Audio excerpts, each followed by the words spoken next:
Hey, everybody, welcome to the Art of Relationship show. Might be a minute late or so. Hey, I had a comment on my YouTube channel at Love Guru Greg that was sort of brought up this episode today, which is about stay or go in a relationship or marriage. And a lot of people battle this dilemma, right? It's not easy, right? When your heart gets broken or you're afraid to hurt somebody else. But going back, I had a comment, on my YouTube on one of my videos I posted, stated, I believe it was a gentleman that stated that, all marriage counselors, whatever, want to make sure that the marriage or relationship stays together. And I went, no, that's not true. There might be some out there that at all costs, oh, you got to stay together. That's bias, that's judgmental. My philosophy, and I've stated this over and over for many years, I want to help couples get more connected emotionally, intimately, mentally, have fun together more than they ever felt in their life. I would love that. Or to help the couple understand that they don't vibe together, that maybe they're not good together. Maybe they might not be fully toxic together, but neither one or one of the couple is not being fulfilled in the relationship. And I'm going to go over about, this situation. I get this probably on a daily basis. Greg, should I stay? Should I go? And I run this down about, what you're getting out of the relationship, out of the marriage. I'm not talking about everything's your way or being selfish. No, not at all. Oh, before people join in the live comment down below, I'd love to see your take, what your comments are and your questions as well. I'll take them as we go. So we look at, a big issue about, a given might be physical violence, right? And I look at people might have alcohol issue or have a drunken night and they end up pushing each other, shoving each other. And I look at that, oh, you should definitely break up or go. Not necessarily. If it's an isolated one-time situation, absolutely. Again, like anything, there has to be genuine remorse. There has to be genuine guilt. And the most important thing is you have to make sure it never happens again, right?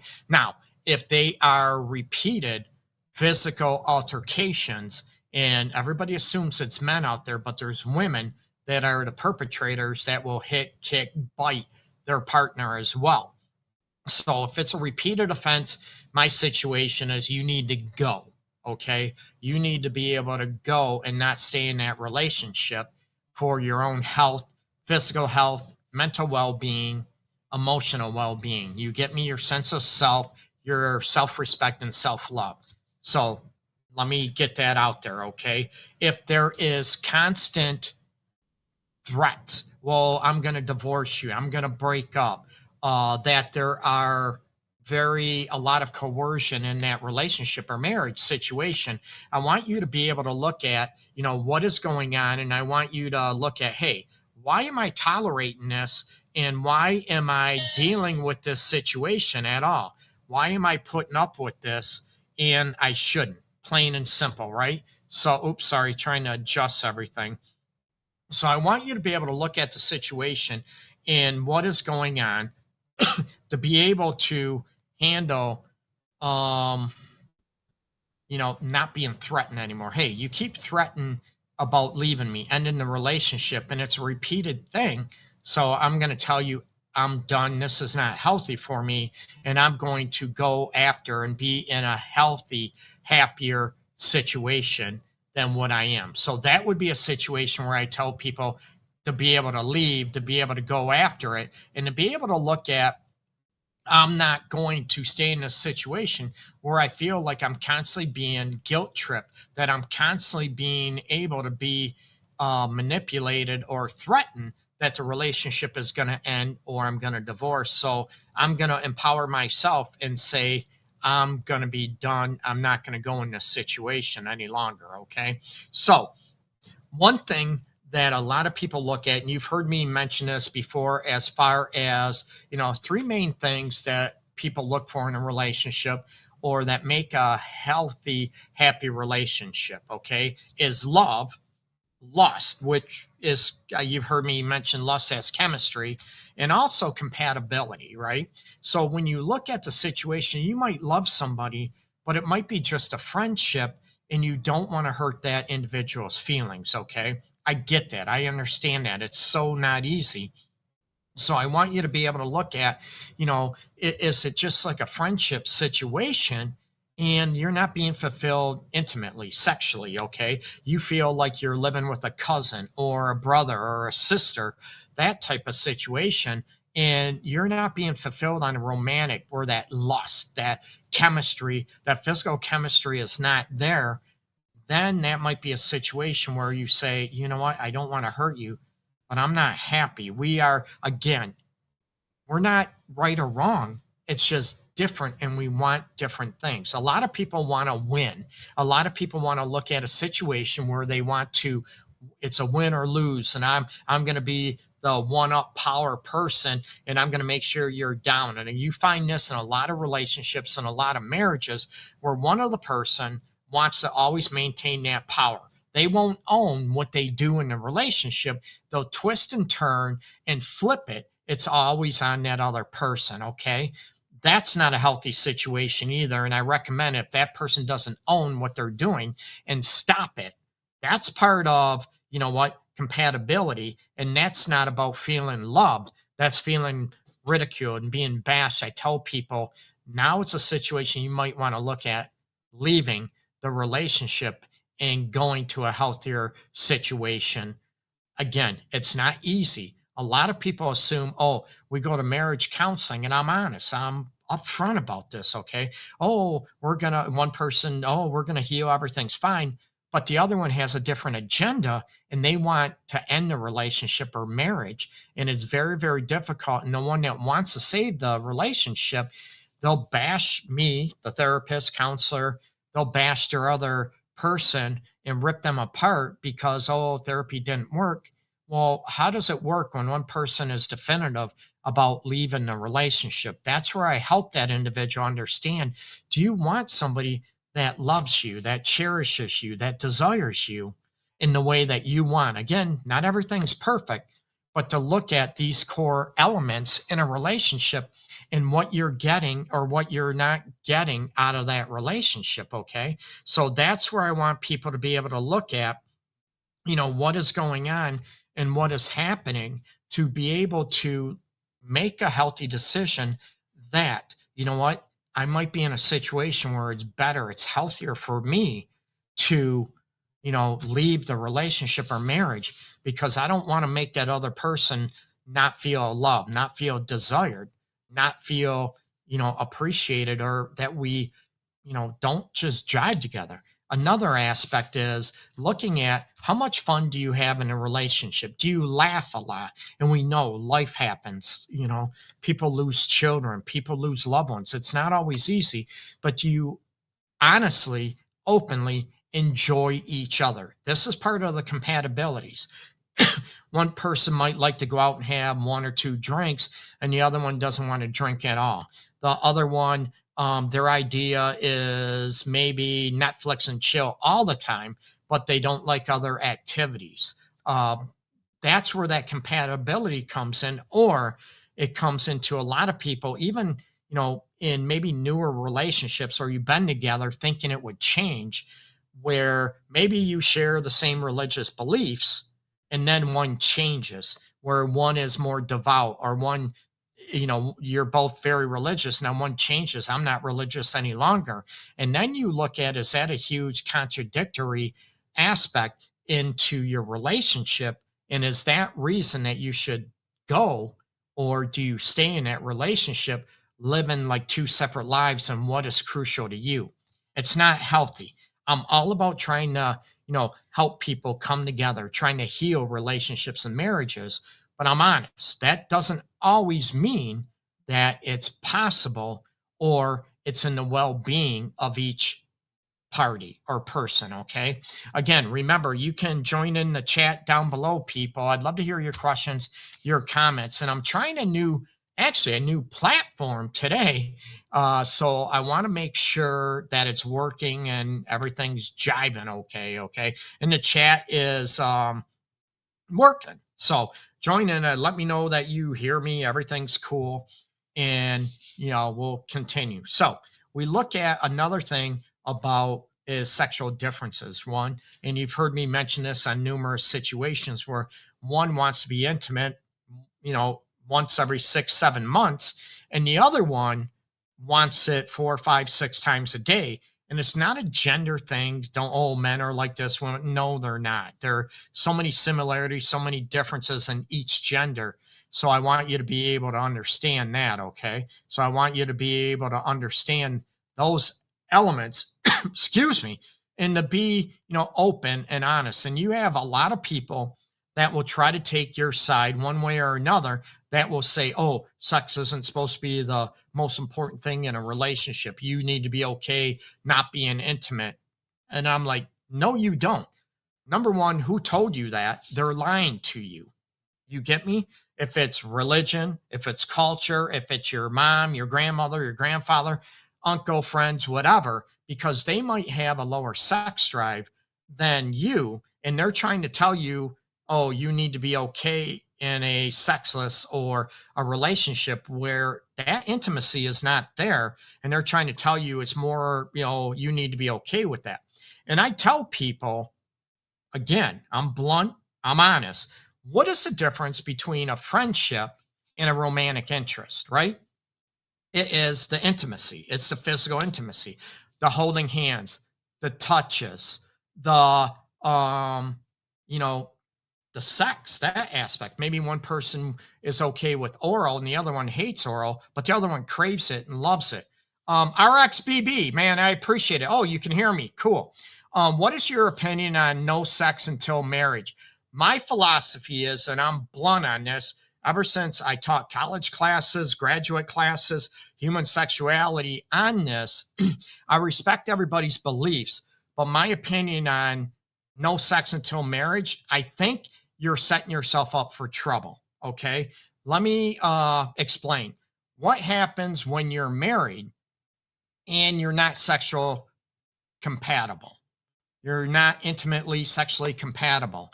Now you're married. Now what happens? Now that's my main, if you will, my main premise on I don't promote waiting until you get married to have sex. I just don't.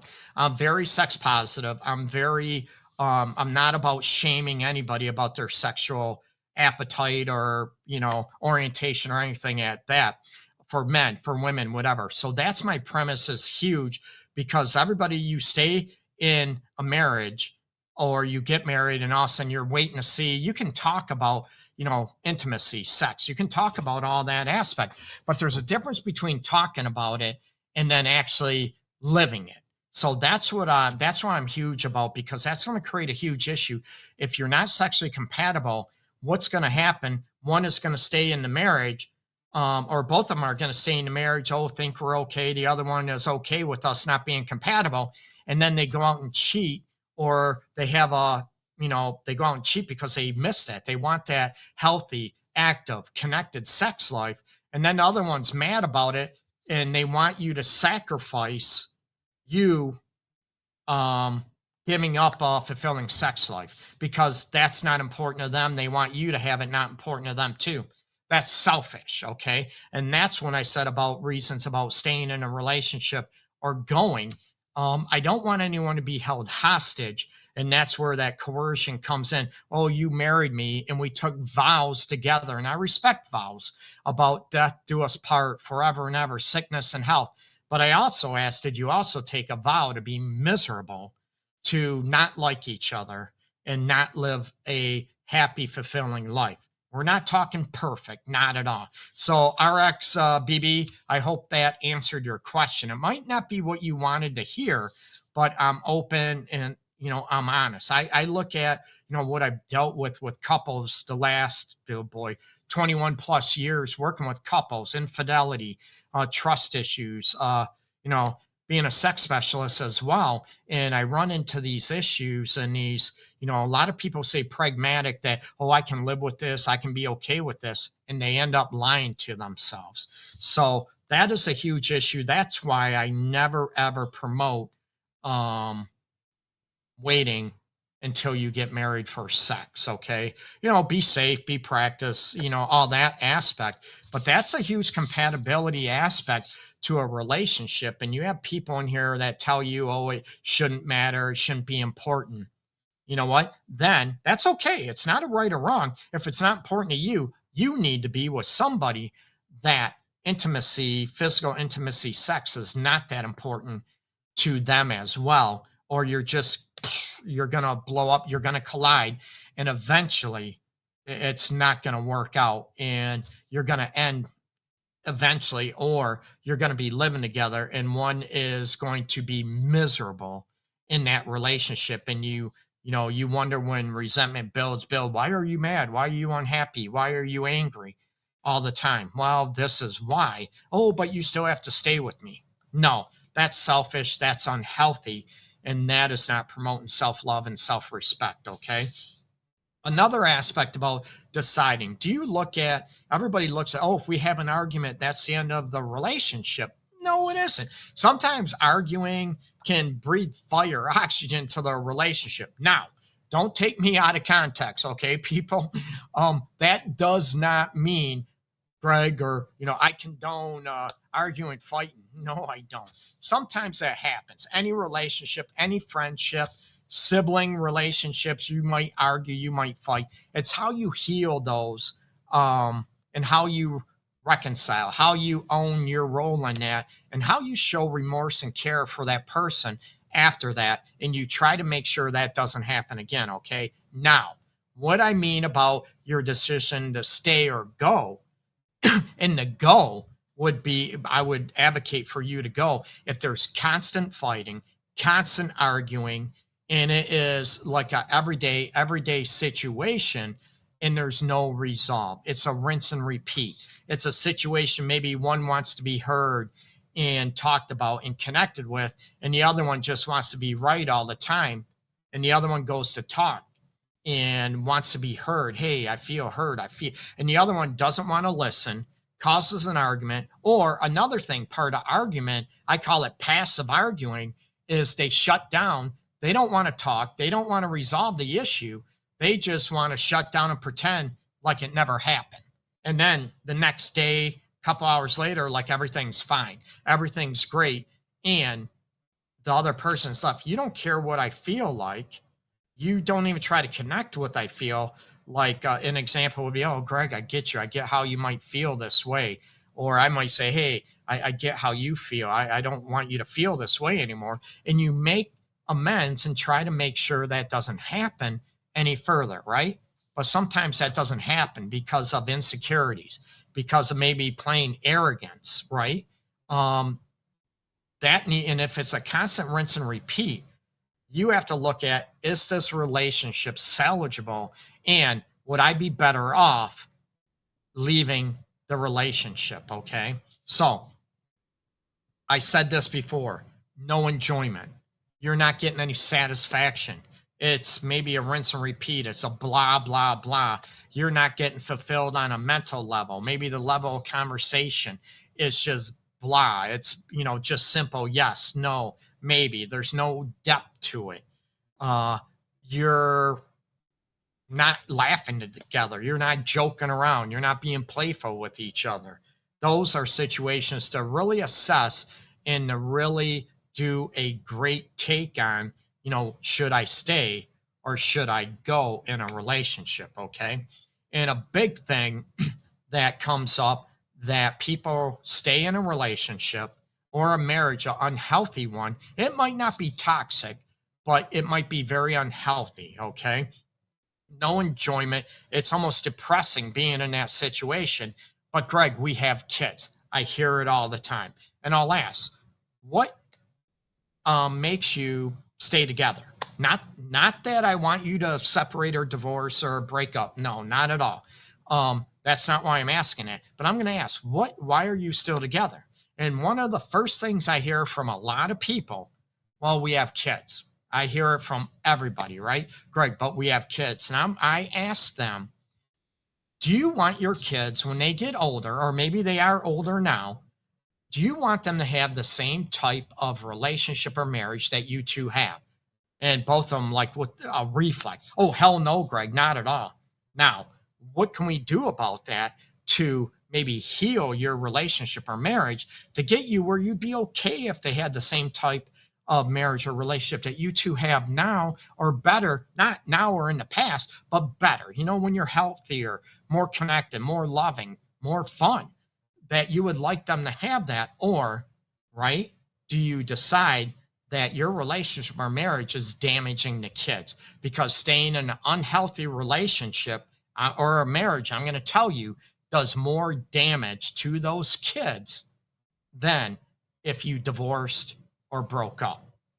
Okay. There's a lot of research, a lot of statistics that back this up, that kids in an unhealthy relationship where there's a lot of yelling, a lot of screaming, a lot of arguing, physical altercations, it's unhealthy for those kids to be in that situation than if you, the parents, divorced or broke up. Okay.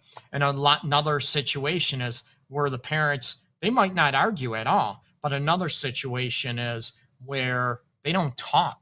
There's no interaction.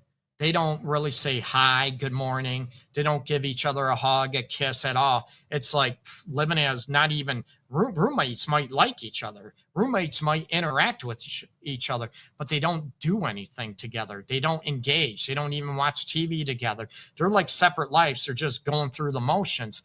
That also is unhealthy for the kids. And assess your relationship or marriage to look at, what is this doing damage to our kids? A lot of people assume, right, we stay together and we stayed together for the kids. We stayed married for the kids, even though we didn't like each other, because it would be more damaging or worse for the kids if we divorced or separated. That's a myth. That is not true. And it also might look at, the kids want you happy. Most kids, most teens, they want to see mom happy. They want to see dad happy. They don't want to see them disconnected or fighting all the time. And what are you doing to show your kids that that's okay? That's unhealthy. Okay. So again, remember, rewatch this. Okay.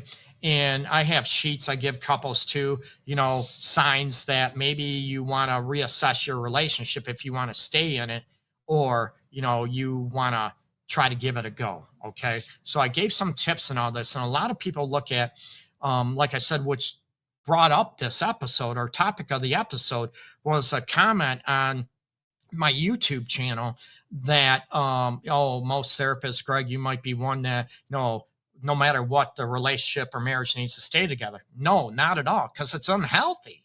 I'm honest. There might be other ones. And if they try everything and they try to persuade you to stay together no matter what, you need to get the hell out of their office, because that's bias and that's judgmental. In a lot of situations, it's a lot of religious oriented counselors or therapists, and that's bias and judgmental. You need to be able to look at the objective, pragmatic side of, what a healthy relationship or marriage is. Nothing's perfect. You go through challenges.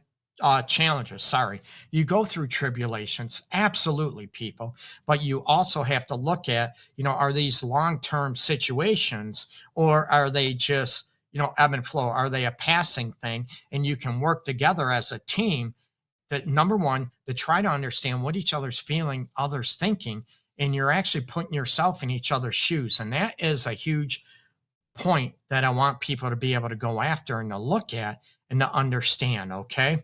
So I appreciate you watching. Check out my bio on Instagram, Facebook. Website is theartofrelationships.org. I'd love it if you follow me all over social media and on Threads now too. So, which is part of Instagram. Okay. YouTube, Facebook, that's Love Guru Greg. I appreciate it. Peace and love to everybody out there.